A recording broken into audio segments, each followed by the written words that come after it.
আমি সন্তুষ্ট না এই কারণে এই জায়গাটা আমি ডেভেলপ করতে পারি নাই। তারা আমাকে একটা জায়গায় তুলে দিয়েছে এবং 21 বছর থেকে আমি সেই জায়গাটা ধরে রাখছি। ম্যাক্সিমাম দোষ আমি আমার নিজেরা দিব। এর পাশাপাশি ইন্ডাস্ট্রিরও কিছু দোষ রয়েছে। এখন দেখবা হচ্ছে সব জায়গায় সব স্টুডিও যারা মিউজিক ডিরেক্টর এরাই গান গায় সব। আপনারাই যে জার্নি করেছেন তা না, আপনাদের আমার মনে হয় যে আমি তখন ছোট ছিলাম, কিন্তু আমিও দেখেছি যে ওই সময় মনে হচ্ছিল যে সারা বাংলাদেশের মানুষ আপনাদের সঙ্গে জার্নি করছে।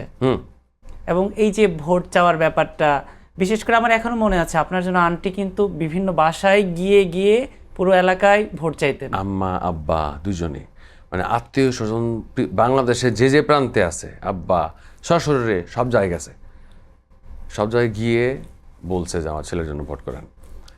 এবং শুধু আব্বা আম্মা না, আমার জামালপুরের আমার আত্মীয় স্বজন যারা আছে, আমার ফ্রেন্ডরা, বিশেষ করে আমার যারা ক্লোজ ফ্রেন্ড ছিল, এরা জামালপুর, শেরপুর, টাঙ্গাইল, ময়মনসিংহ বিভিন্ন জায়গায় হচ্ছে প্রচার চালাইছে, মাইকিং করছে। আচ্ছা, যে মানুষগুলো 21 বছর আগে আপনার জন্য এতটা পরিশ্রম করেছে এবং আপনাকে নিয়ে একটা স্বপ্ন দেখেছিল যে আপনি তাদের মুখ উজ্জ্বল করবেন এবং আপনি এই গান নিয়ে একটা ভালো অবস্থান তৈরি করবেন, এই 21 বছর পর এসে তারা আসলে কি ভাবছে বা তারা কতটুকু সন্তুষ্ট আপনাকে নিয়ে? তারা সন্তুষ্ট কিনা জানি না, আমি সন্তুষ্ট না। তাদের কথা আমি বলবো না, আমি নিজের কথা। শিল্পীর ক্ষুধা তো আমি সন্তুষ্ট না, তারা সন্তুষ্ট। তারা সন্তুষ্ট এই কারণে তারা আমাকে একটা জায়গায় তুলে দিয়েছে এবং 21 বছর থেকে আমি সেই জায়গাটা ধরে রাখছি। আমি সন্তুষ্ট না এই কারণে এই জায়গাটা আমি ডেভেলপ করতে পারি নাই। 21 বছরে আমার জায়গাটা আমি ডেভেলপ করতে পারি নাই, যেটার প্রধান ম্যাক্সিমাম দোষ আমি আমার নিজেরা দিব।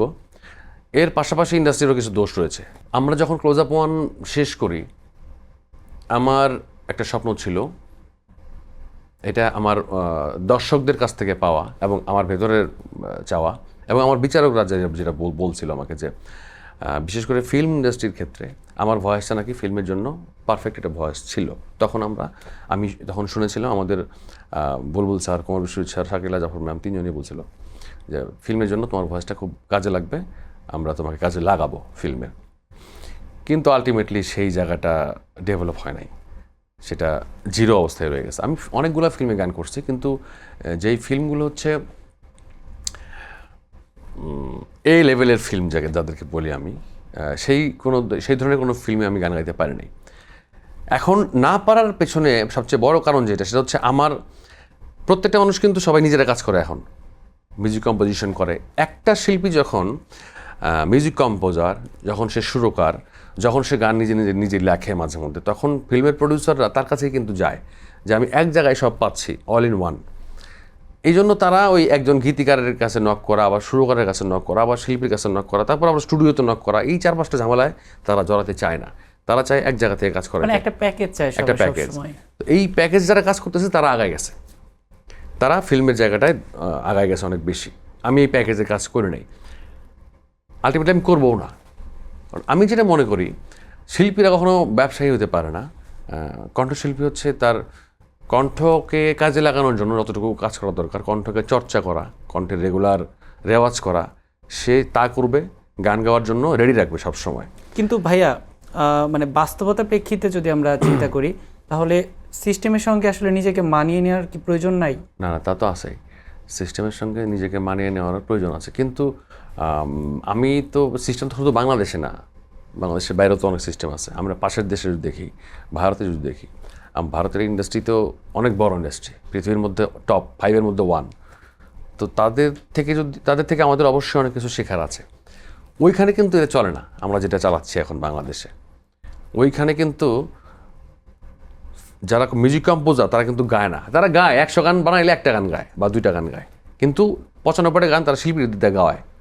যারা সলো আর্টিস্ট, যারা সলো শুধুমাত্র কণ্ঠ দেয়, তাদের দিয়ে গাওয়ায়, যদি এরকম ভালো কণ্ঠ থাকে। তো আমাদের দেশে এই কালচারটা হয় নাই, ডেভেলপ হয় নাই। আগে ছিল, আগে যেমন আমাদের যে বললাম আহমেদ ইমতিয়াজ বুলবুল, আলাউদ্দিন আলী স্যার, আলম খান স্যার, তো এরা যখন কাজ করতো, এরা কিন্তু নিজেরাও গান গাইতে পারতো, সবার কিন্তু কণ্ঠ সুন্দর ছিল, কিন্তু গায় নাই কেন?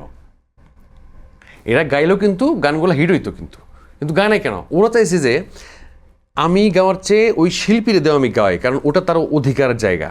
ও হইলো গলা তৈরি করছে শুধুমাত্র গান গাওয়ার জন্য, আমি তো আমার একটা জায়গা তৈরি করে নিছি, আমি সুরকার, জনপ্রিয় সুরকার। তো ওই শিল্পীটার, তাহলে আমি যদি গায়ে দিই, তাহলে ওই শিল্পীর তাকে অসম্মান করা হবে।